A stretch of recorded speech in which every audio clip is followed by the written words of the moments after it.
Buen día, licenciada. Nuestro grupo el día de hoy les tocará hablar sobre el enfoque individualista. Mi nombre es María Belén Alcíbar y a continuación les hablaré un poco sobre el mencionado tema. Al hablar sobre el enfoque individualista, tenemos que tener en cuenta que se centra en las contribuciones de los sujetos cuando afrontan una tarea de comunicación y presupone que las condiciones de la tarea y metas que se definen no son alteradas por la actividad del propio sujeto. Este enfoque tendría como foco dotar a las personas de una herramienta efectiva de adaptación de sus necesidades cotidianas y en función de su cultura. El enfoque individualista siempre pondrá los intereses individuales sobre los intereses grupales, por lo cual su cultura es basada en el yo y lo mío. A su vez, un mencionado autor, Hofstede, definió el individualismo como la preocupación por uno mismo por encima de la preocupación por la comunidad a la que no pertenece. Y de la misma forma, Triandis en 1990 define el individualismo como el apego a los valores que enfatiza la autonomía personal. También cabe mencionar que se distingue en el enfoque individualista tres orientaciones teóricas. La primera es que aquellos que apelan a la personalidad de los individuos que participan en las relaciones intergrupales. También se puede mencionar a las que apelan a los mecanismos cognitivos y motivacionales individuales. Por último, también cabe recalcar que se llevan a cabo las extrapolaciones a partir del comportamiento individual. A más que se desarrolla cada una de estas orientaciones, también se enfatizará en reseñar brevemente las teorías más representativas de ellas y las principales críticas de las que se han sido objeto. Muchas gracias. A continuación, mi compañera. De nuevo, buenos días, profesores y compañeros. El tema que yo voy a dar es teoría del chivo expiatorio. Mi nombre es María Emilia. Bien,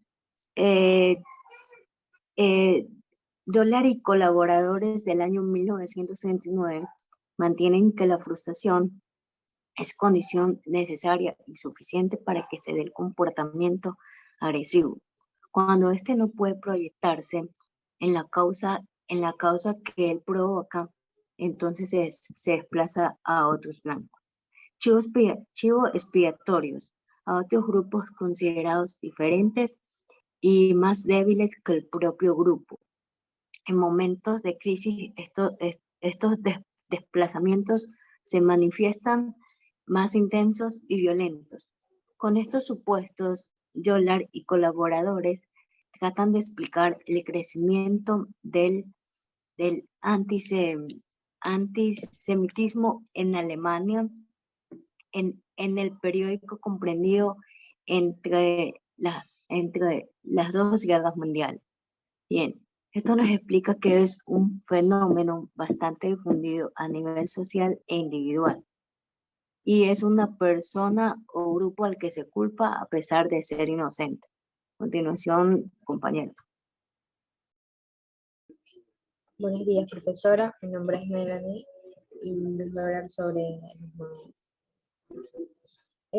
Bueno, un chivo expiatorio es la dominación que se le da a una persona o grupo de personas a quienes se quiere hacer culpables de algo con independencia de su inocencia, sirviendo así de excusa a los fines del inculpado. De esta manera más específica, este apelativo se emplea para calificar aquellos sobre quienes se aplica injustamente en una acusación o condena para impedir de que los auténticos responsables sean juzgados o para satisfacer las necesidades de condena ante la falta de culpables, que tiene que ver con los dos mecanismos de defensa postulados por Sigmund Freud, que el desplazamiento y la proyección, según Freud, tenemos la tendencia a apartar de nuestra conciencia todo lo que nos molesta o genera conflictos. Explica también que un fenómeno bastante difundido a nivel nacional es individual, que la tendencia a buscar culpables que carguen con nuestros errores, frustraciones y desaciertos. El chivo expiatorio es una persona o grupo al que sea culpable a pesar de ser inocentes para eximir a alguien más de su responsabilidad. Se trata de un fenómeno social y psicológico que se ha replicado a lo largo del siglo en diferentes culturas y que se sigue produciendo a diario en nuestras vidas. De hecho, todos en algún momento podríamos convertirnos en el chivo expiatorio de alguien o podríamos convertir a alguien en nuestro chivo expiatorio. La persona con más perjuicios no son más propensas a desplazar la hostilidad cuando se siente frustrada que quienes tienen menos prejuicios. Esto significa que el fenómeno del chivo expiatorio no es algo ajeno a nosotros. Ante todo, esto sirve para minimizar los sentimientos de culpa por la responsabilidad que tenemos ante resultados negativos, ayudándonos a mantener una autoimagen positiva. En segundo lugar, nos ayuda a conservar el control percibido, elaborando una explicación clara de un resultado negativo que de otra manera nos aparecería inexplicable. Bueno, a continuación mi compañera.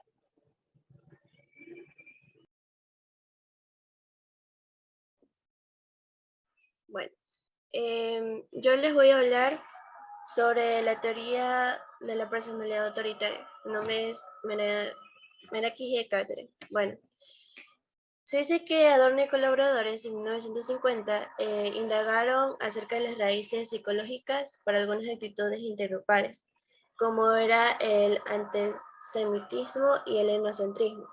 Ellos consideraron como la expresión de una configuración particular de personalidad, que esta personalidad autoritaria se ha formado en contextos familiares muy estrictos y competitivos. El trabajo de Adorno y colaboradores, según la opinión en algunos autores, que fueron Teilhard y Gigli, en 1976, hace recaer el peso de la explicación del prejuicio contra el exogrupo en una configuración de personalidad que integra diferentes componentes cognitivos y motivacionales. De tal forma, estas actitudes, entre ellas, las caracteriza de forma intergrupal. Estas reflejan tendencias profundas de la personalidad. Según las postulaciones de la teoría psicoanalítica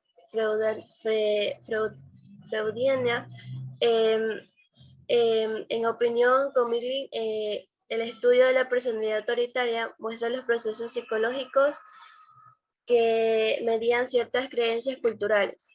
Se supone que da cierto isomorfismo entre el sistema de creencias culturales y estas que fueron dominantes en un medio cultural y los procesos psicológicos en ciertos individuos. Yo les voy a hablar sobre la teoría de la personalidad autoritaria según Adorno. Bueno, él junto a Elsie, Frankie Bruce Quick, Daniel Levinson y David Sofford fueron los investigadores de la Universidad de California. Brenkley definió la teoría de la personalidad autoritaria. Adorno fue el que argumentó algunos rasgos de la personalidad profundamente arraigados que esto predisponían a algunos individuos a ser sensibles a las ideas totalitarias y antidemocráticas. Ya. Ellos recopilaron otros datos que parecieron defender la existencia de la personalidad autoritaria, a lo que podrían ayudar a explicar algunas personas que fueron más resistentes a cambiar su perjuicio. Características de la personalidad autoritaria. Según la personalidad autoritaria, aquellas personas son una personalidad autoritaria que tendrían a ser como fue hostiles para aquellos que son de un estatus inferior, para así obtener a las personas con altos estatus. 2. Fueron bastante rígidos en sus opiniones y creencias. 3. Fueron convencionales a defender los valores tradicionales. Y 4. Que un hombre gritando a otro. Bueno, Adorno llegó a la conclusión de que estas personas con personalidad autoritaria mostraban una inclinación mayor a la categoría de las personas en nosotros y ellos.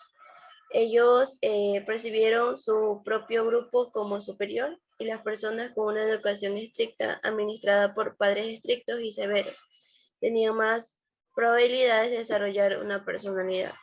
Gracias.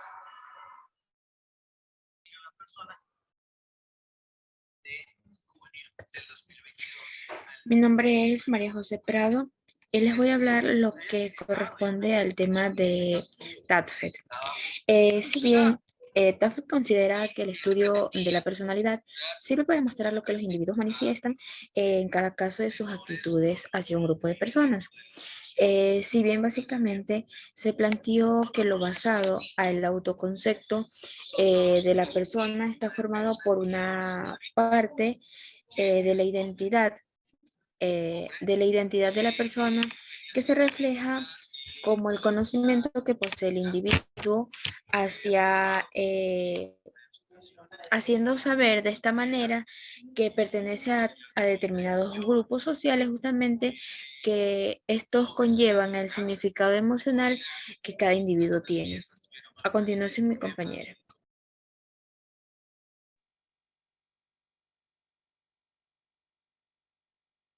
Mi nombre es Jessica Salazar y mi tema es teoría de aprendizaje social.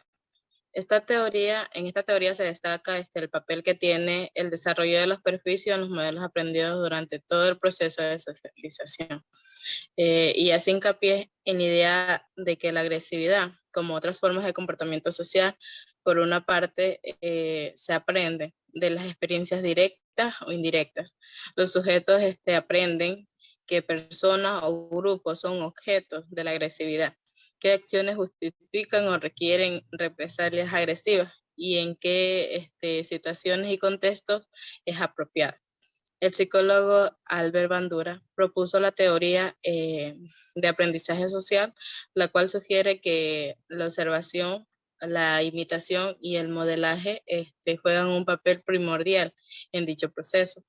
Un ejemplo del aprendizaje social es el fútbol, donde los niños, incluso sin saber jugarlo, sabrán qué hacer con el balón, porque han visto a otros realizar esta acción. Ocurre que los niños toman como referencia a las personas que tienen en su entorno, como sus padres, profesores, hermanos mayores y personajes de la televisión, incluso los famosos youtubers. Repitiendo así comportamientos que ven en estos. Ellos eligen el modelo, lo observan atentamente, memorizan y evalúan si les compensa imitarles o no. En cuanto a la conducta violenta, está determinada socialmente y surge como consecuencia de la limitación de los satisfactores sociales o un núcleo reducido de la sociedad, así como por el uso represivo de formas aversivas de control conductual para eliminar el problema. No solo el ambiente humano refuerza directamente la agresión, sino que luego comunicamos a otros individuos que modelan nuestra conducta. Así, con nuestros enormes sistemas de comunicación, podemos transmitir muy eficazmente maneras violentas de enfrentar situaciones, aún sin intentarlo y diciendo lo opuesto. Gracias. A continuación, mi compañera.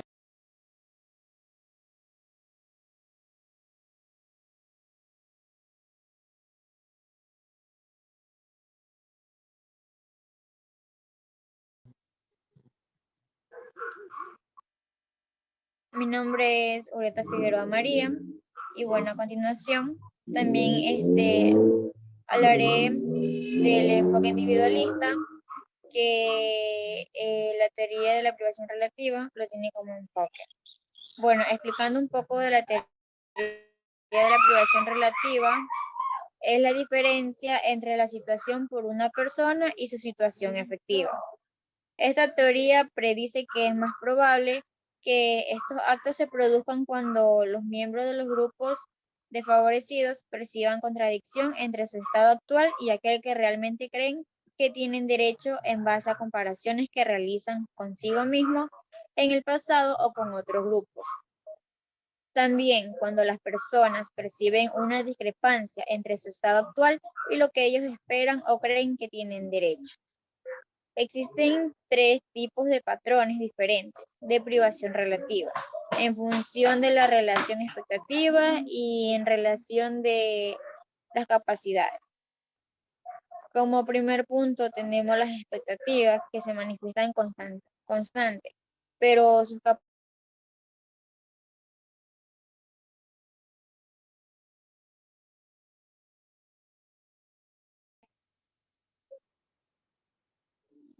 pero estas no son suficientes para satisfacer el aumento de aquellas.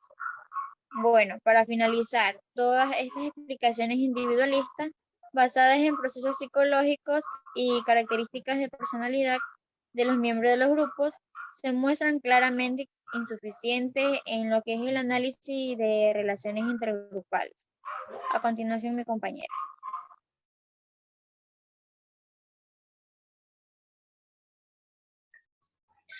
Hola, mi nombre es Gema Valencia.